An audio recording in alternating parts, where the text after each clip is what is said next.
Terve kaikille! Ja tässä videossa, kuten otsikosta tiedätte, ajattelin näyttää teille, että miten piirretään manga, tai otetaan muihinkin sarjakuvia tämmöisiä, mutta miten piirretään huiveja. Eli mä piirrän nyt tässä pääasiassa nyt kaulahuiveja, eli siis mä piirrän nyt 4 hahmolle erilaiset huivit. Ja nämä 2 ekaa tulee olla aika samanlaisia, ja kaikissa mun huiveissa välttämättä ei ole hirveästi logiikkaa, mutta silti.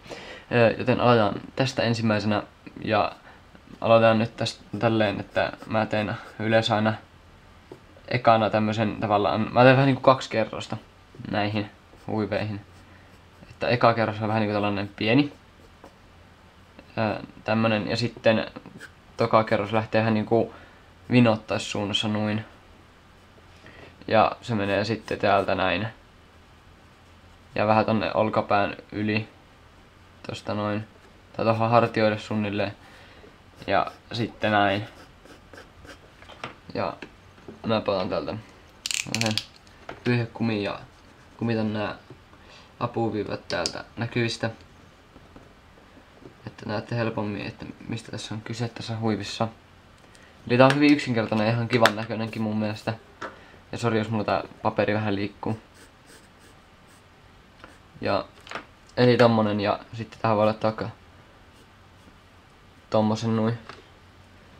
Ja laittaisin kyllä vähän tuohonkin tommosta, mutta kuitenkin pääasiassa tommonen.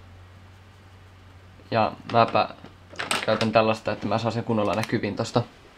Noin, ja sitten mä saan laitan siihen vähän harmaaseen, eli hetki vaan.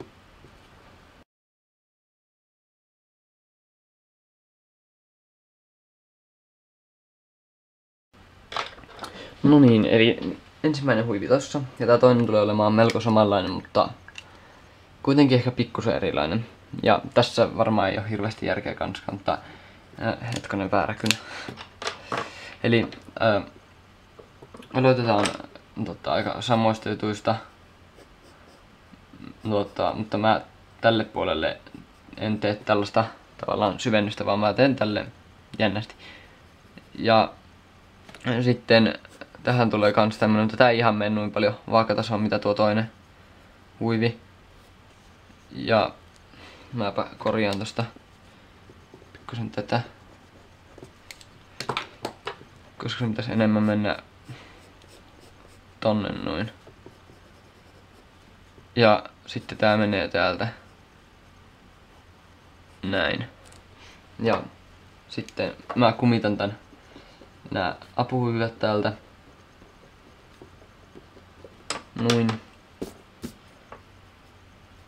Noin, ja sitten täältä tulee, tää on tälleen erilainen, että tää on tällainen, jossa on tavallaan nämä tavallaan päätkin, että tää on tällainen vähän niinku suljettu kaulahuivi. Tää edellinen ja tää toinen on sitten tämmönen, jossa on tavallaan kummatkin päät ihan irrallaan, ja se pitää tavallaan silleen, ei solmia vaan silleen jännästi. No kuitenkin, ja sitten tähän voi tehdä tämmösiä pieniä juttuja, miksi näitä nyt kutsutaankaan, mitä paljon kaulahuivissa on, ja matoissa, mattojen reunussa näin. Ja tälle mä itse asiassa voisin antaa tällaisen raidallisen, tai tällaisen ruutu vaikutelma. Näin, ja sitten noin. Ja sitten mä teen saman jutun tällä taas nopeutettuna. Joten nähdään kohta.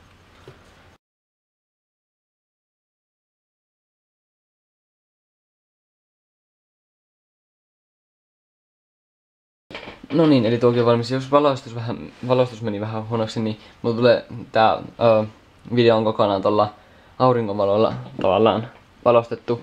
Ja äsken meni aurinkopilveen ja se on vieläkin vähän pilvessä. Ja siitä johtuu, mutta jos mä laitan lampun, niin sitten mun varjo näkyy tästä käestä ja sitten se peittää kaiken mitä mä piirrän tässä.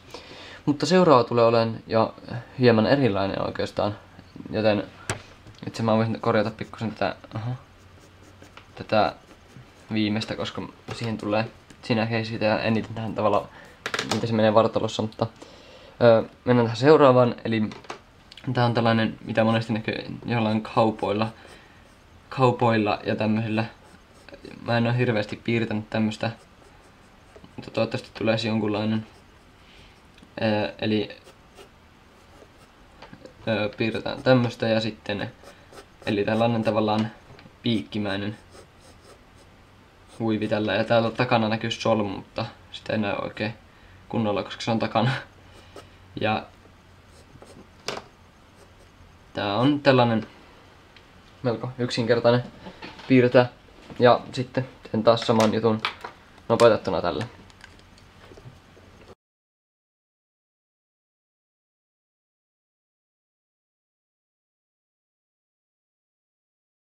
No niin, ja sitten vielä viimeinen. Ja se alkaa melko samalla lailla mitä nämä 2 ekaa tai pääasiassa tää toka. Eli siihen tulee tällainen kaulus tänne näin. Ja sitten niin, tämmöstä liikettä tulee tässä vähän niinku zigzag liikettä pikkusen. Ja sitten tää menee tänne ihan olkapäihin. Ja nyt tuli takas tää auringonvalo näkyviin muuten. Näin. Ja sitten tää menee tälleen ihan tää on vähän niinku sama mitä tää eka. Eikö siis tää äskeinen, mutta tää menee vaan täältä koko vartaloa pitkin. Ja sitten ne menee tänne alas asti. Tänne siis tohon suunnilleen vatsan kohdalle. Noin, ja sitten monesti saattaa nähdä tämmösiä hipsuja kans.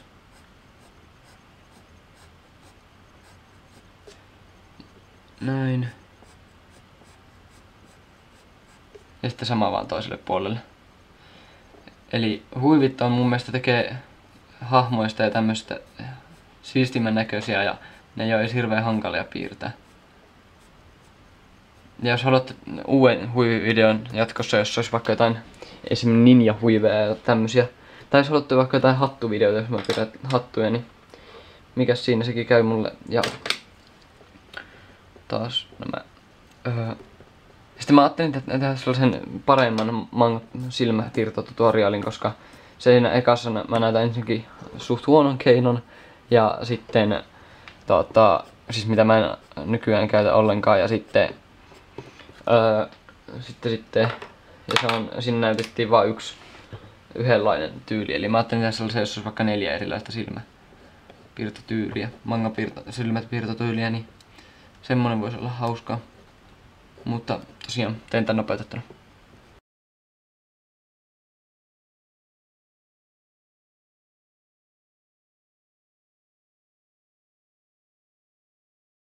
No niin, eli siinä oli mun piirtotutoriaali huiveista.